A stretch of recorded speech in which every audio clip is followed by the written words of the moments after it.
morning. Are you playing a movie? I young blogger. Okay. I have a channel in YouTube. Okay. This camera. Yes, yes. Not It's too big. a new technology. Yeah. Everything is new, Jasper. Yes. Are you going to? Where are you going? Sandane. Sandane. Yes. Then you can use it. Yes. Yes. Have a nice trip. You too, bye. Thank you. Всем привет, друзья! И вот такое было небольшое вступление, так как я по ошибке не записал. Я думал, что я записываю видео, но я его не записал. Да, это у меня бывает такое. Вот, нахожусь я немножко уже в другой локации. И, значит, на кадрах, которые вы видели, был воссозданный череп мамонта, как вы догадались, я думаю. Создан он знаменитым очень в Скандинавии художником Линдой Баке. У нее очень много интересных работ, и мы о многих работах поговорим на моем канале в будущем. Вот, значит, этот череп, как заявляют создатель, увеличен в 2 раза. То есть, если мы уменьшим эту картинку в 2 раза, у нас получится размер настоящего черепа мамонта. Ну, так, по крайней мере, заявляет художница. Вот. Ну, а мы с вами продолжаем наш путь в сторону 15-й дороги, на перевал. Посмотрим, какая там погода, что да как. Поехали.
И на сегодня широким дорогам конец.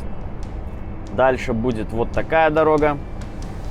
Может быть, еще местами и поуже. В общем, посмотрим, что будет происходить. Мне 10 километров до поворота на 15-ю дорогу в направлении Струн.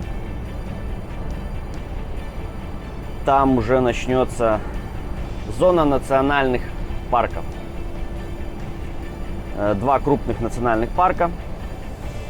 И там же где-то будет, может быть, попадется в кадр, я не помню, как его насколько видно, самый крупный ледник в Скандинавии и в Европе.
И теперь только вперед, навстречу красивейшим пейзажам.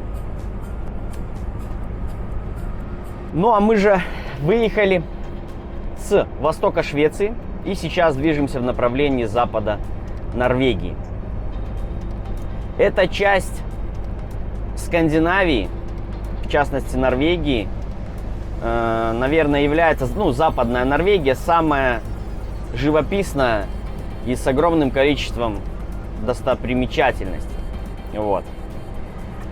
Ну а кому не трудно, напишите в комментариях, как вам изменения погоды, ландшафта, что вы заметили, может быть, разницу какую между Швецией и Норвегией сейчас, вот когда мы доедем до самого конца, какая у вас картинка сложилась, насколько было интересно. А у меня сейчас -1. Проснулся я, где на стоянке было +1. Засыпал я без автономки, но среди ночи под утро проснулся от того, что дубак уже был в кабине. Запустил я печку свою, отогрелся нормально. Правда, не удалось мне нормально поспать. Я, наверное, поспал от силы это 5 часов. Лег спать, начал ворочаться, качаться. Вот, обращаю внимание, направления дороги разные. И информационное табло, которое горит, что в нашем направлении 15-я дорога открыта. То есть, что могло быть там другое, если бы немножко это было попозднее у нас, точнее пораньше, март какой-нибудь, то было бы написано, скорее всего, как вариант первый, это движение в колонне, второй вариант вообще могла быть дорога закрыта, если сложные погодные условия.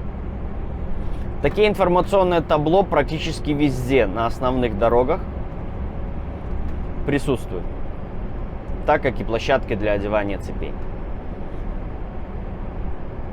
Да, так уж вышло, что зиму я прощелкал. Это я не специально делал, но так вышло. Так пришлось сделать. И зима прошла мимо меня.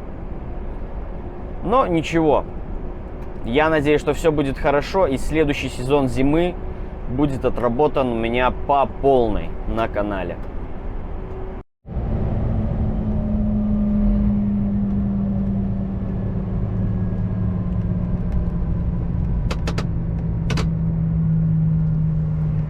Тоже здесь с правой стороны стояночка. На заправке душ, туалет. Можно также заправить газовый баллон.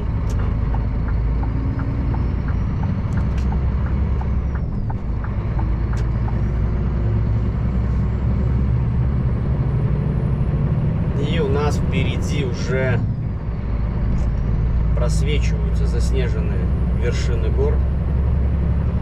Ну и мы движемся в их направлении.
Мы с вами подобрались к городку Лом. Да, именно так.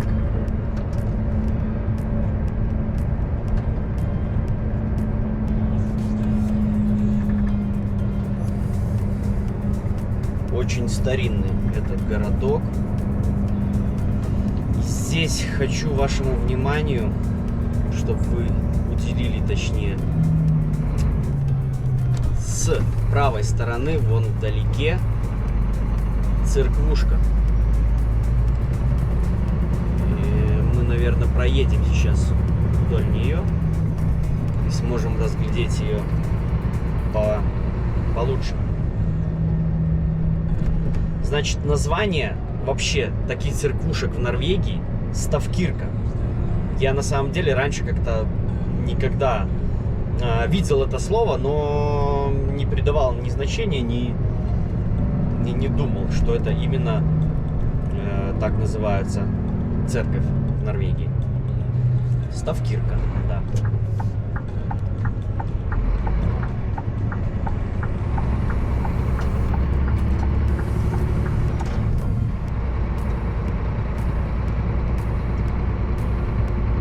Да, вон она справа, это Ставкирка. И Ставкирка это из 12-го аж века. Прикиньте, какая она старая. Еще этот городок в 1940 году дважды бомбился немцами. Вот так.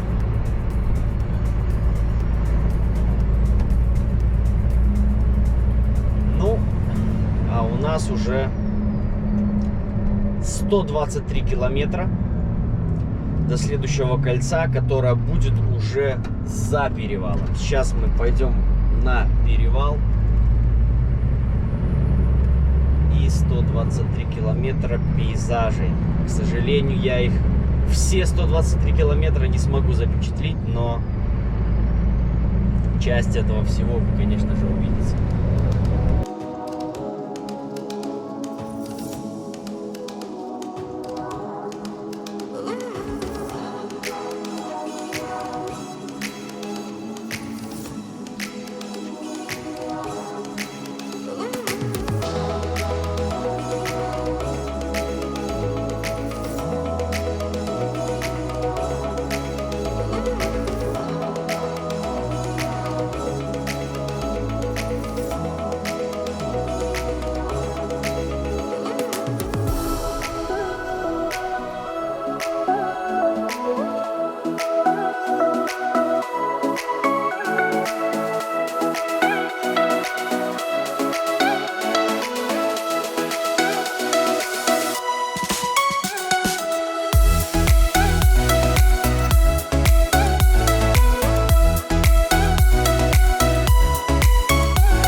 Место для одевания цепей в зимние суровые периоды. И значит, мы идем уже конкретно на подъем. Температура пока что +3. Погода безветренная, поэтому на перевале, я думаю, будет морозик небольшой. И так как ветра нету, значит, дорога будет у нас хорошая. Но посмотрим, как там по факту будет.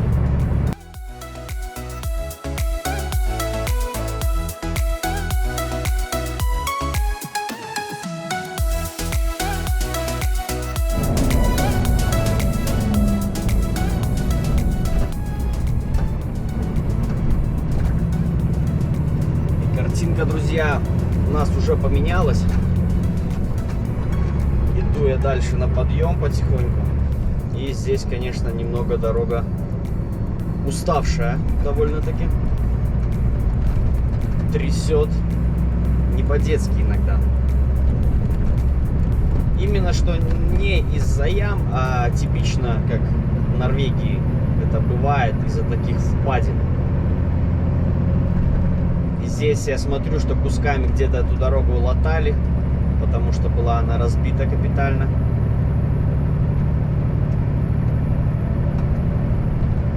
Ну, где-то уже за летний сезон буду дальше летать.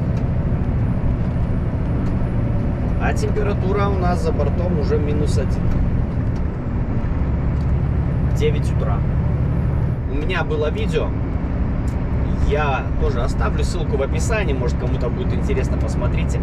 Я уже ехал по этой дороге летом. Вот. И рассказывал вам о таком фильме «Тоннель опасный для жизни». Норвежский фильм. И снимался он по сюжету как якобы на вот этой 15-й дороге. Значит, начало событий было на перевале. Там есть такая стояночка с рестораном. Вообще в зиму она закрыта. Вот.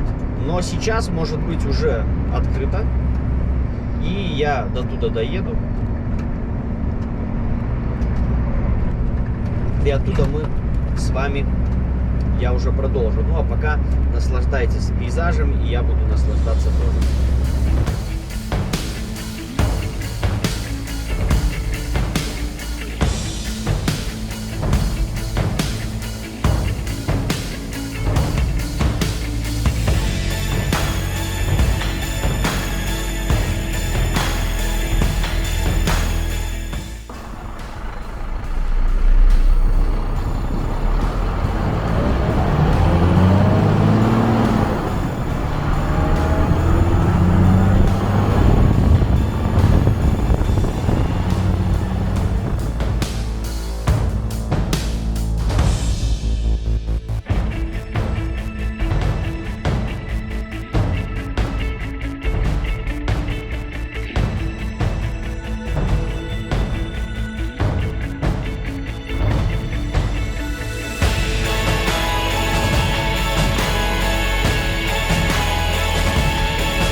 И вот, друзья, я добрался до этого места. Если я не попутал его, надо фильм пересмотреть. Ну, вроде бы это отель с кафешкой, откуда начинались события в этом фильме.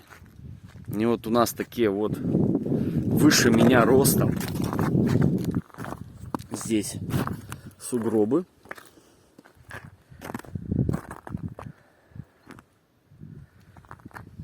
И они еще здесь будут очень долго.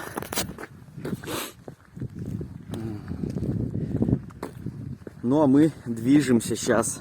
Впереди у нас будут тоннели, частично в которых были съемки, но как по сюжету, да, все съемки были в тех тоннелях, но на самом деле, как я потом выяснил, что они были немножко в другом тоннеле, на 16-й дороге. Может быть, мы по нему, тут что-то снегом засыпано. Здесь вообще горище огромнейшее, просто это выше кабины. Если бы этот Мерс стоял здесь, то в 2 раза выше стена снега это была бы.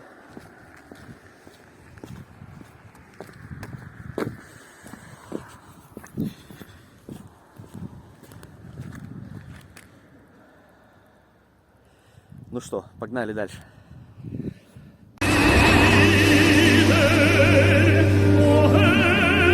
Горная таверна у восточного въезда. Да, друзья, это именно тот отель-кафетерия, который был в фильме.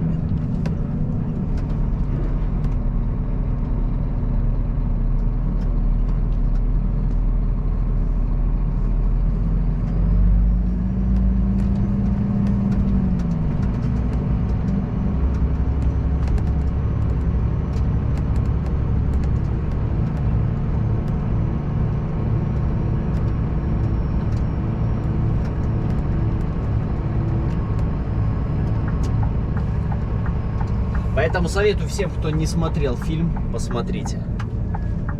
2020 года. Тоннель опасно для жизни. Название. Основан в чем, да, наверное, мне почему он зашел, потому что он основан на реальных событиях.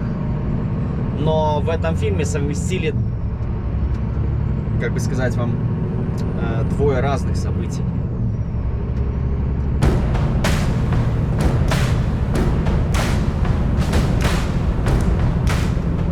А температура на перевале -4.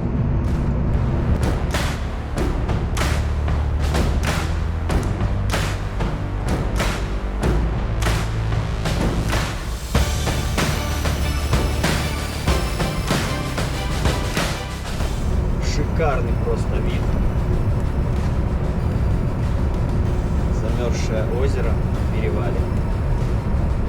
И где-то в той долине находится самый большой ледник в Европе.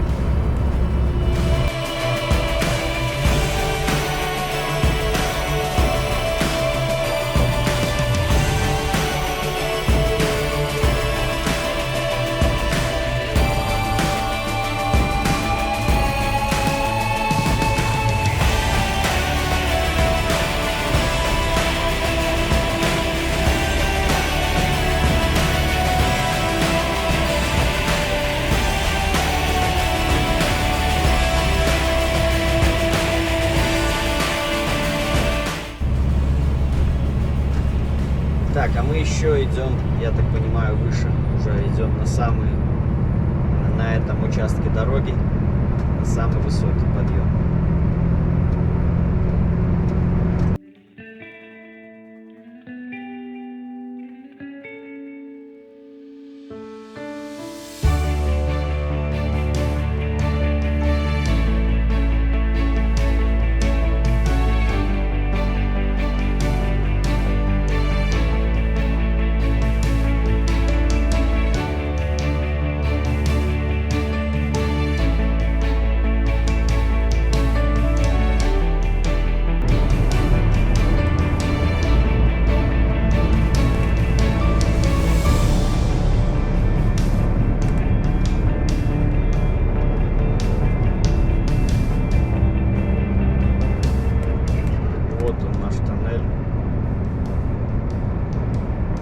Восточный въезд.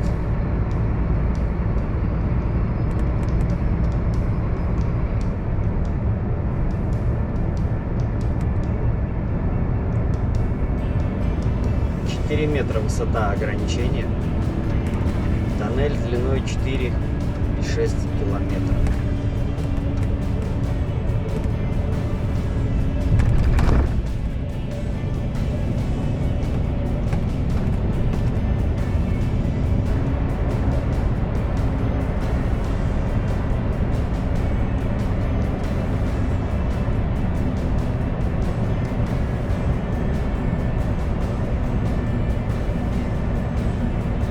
Если горит красный, то эти ворота закрыты.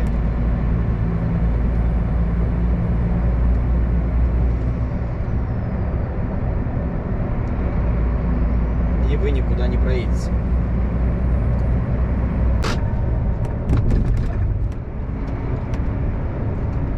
Вот первая часть тоннеля, и сейчас вторая.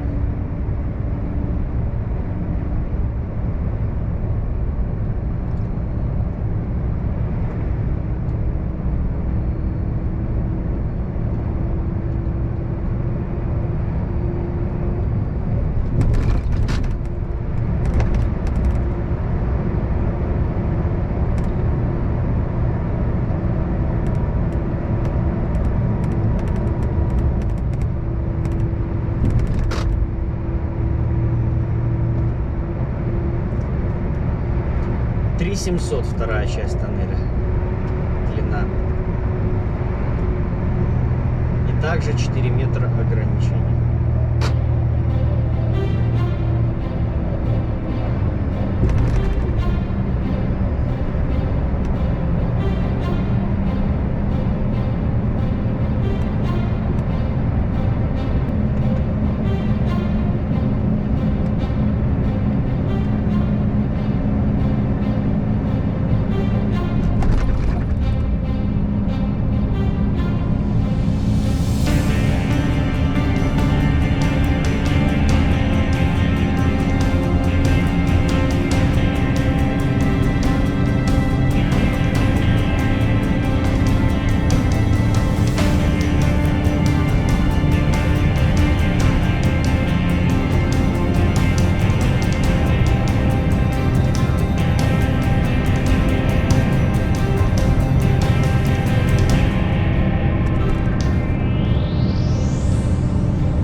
Третья часть, тоже 4-метровый, но самый короткий.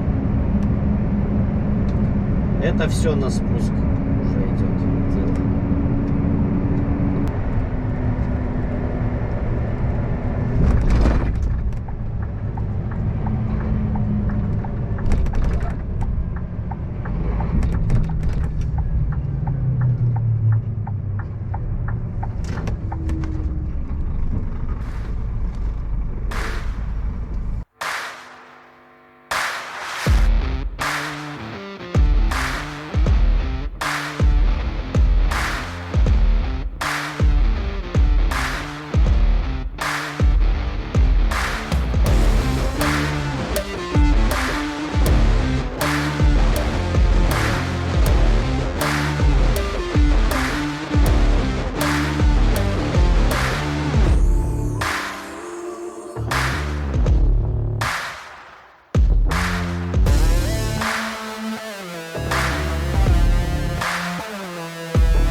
успешно мы совершили спуск с перевала.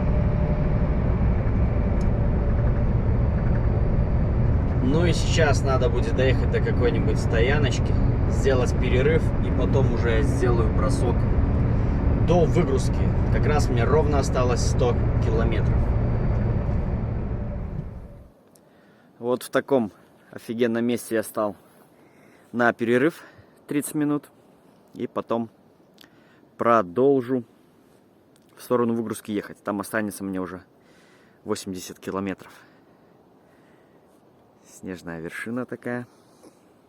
Мой грязнющий прицеп. Водичка бирюзового цвета. Супер.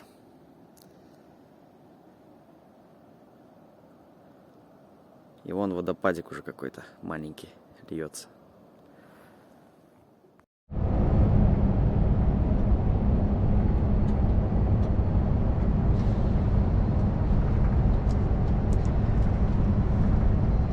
Вот я и добрался до места выгрузки. Осталось мне 2 километра. И надеюсь, у меня хватит батареи, чтобы не менять ее. И мы еще успеем выгрузиться. Посмотрим, что-нибудь отвалится у меня от прицепа или нет. Ну и все. На сегодня будет у нас. А вот у нас и городок Сан-Данне. Значит, ребят, кто хочет посмотреть, как я добрался до сюда, вот последний промежуток был у меня там 80-70 километров. У меня заведен с прошлого года второй канал. Там просто дорога и все. Там ни слов, ни музыки, ничего нету. Через 300 метров поверните налево. Да. То есть я снимаю это как бы с английским описанием, с английским названием. В общем, я тут для того канала записывал этот видео, тот маршрут, но он оказался чересчур интересный. Вот. Я еле разъехался на перевале с фурой. Налево. Затем поверните налево. Потом я чуть не остановился на подъеме из-за того, что был угол подъема высокий, а вес у меня огромный. В общем, интересный. Перевал был очень затяжной. Даже чересчур затяжной. Я сделал вывод, что больше я по этой дороге не поеду никогда груженый вообще. Ни летом, ни зимой. Вот. Ну, в общем, посмотрите. Будет интересно. Ссылка в первом закрепленном комментарии и в описании. Так, и мы ищем, где наша выгрузка. Где, как, с какой стороны подъехать. То, что будет боковая, я даже не сомневаюсь.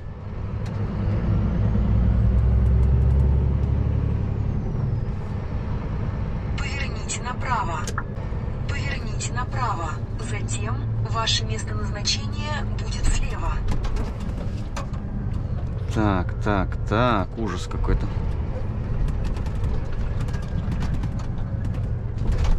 12-18, вот оно. Google меня с какой-то с другой стороны хотел провести. Может быть, там тоже есть проезд.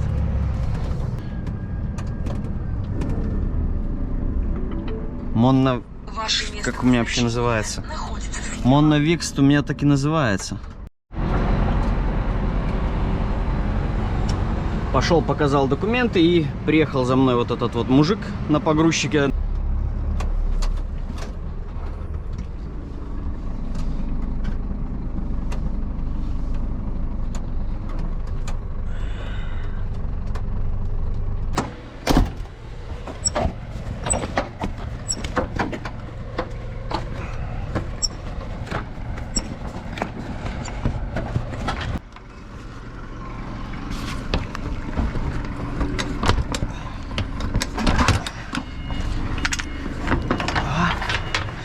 Так, здесь пока что все хорошо.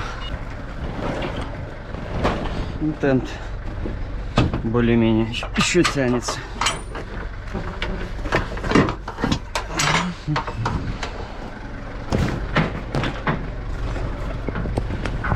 Вот они, дровишки.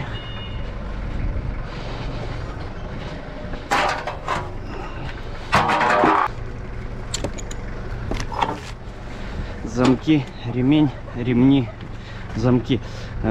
Ремни ослабли. Видите, попрорывало эти сетки.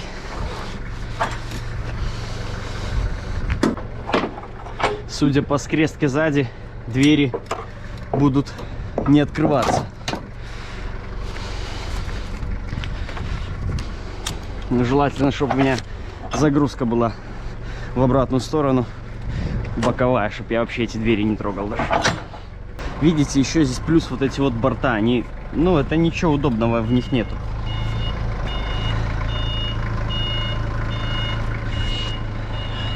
Тут, оказывается, высокие палеты. Я думал, здесь один на одном стоят. Итак, вот дело дошло снять стойки, а вот они, как всегда, не хотят. То есть без приспособы ты ничего не сделаешь. Вот здесь снялось.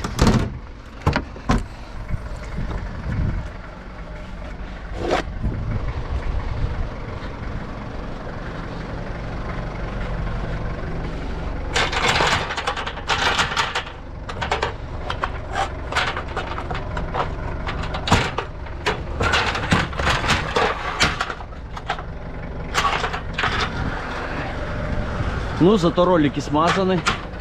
Едут они шикарно. В общем, мучились мы, мучились. Принял я решение открыть вторую сторону. Освободил одну створку, чтобы в одну сторону только тент стянуть, потому что он длинными не получается взять, вытащить отсюда. Прицеп тем более наклонило. И уклон чуть-чуть есть туда. И, в общем, он не может вытянуть, и я не могу рохлей взять. Поэтому я сейчас перетяну эту сторону и открою вторую.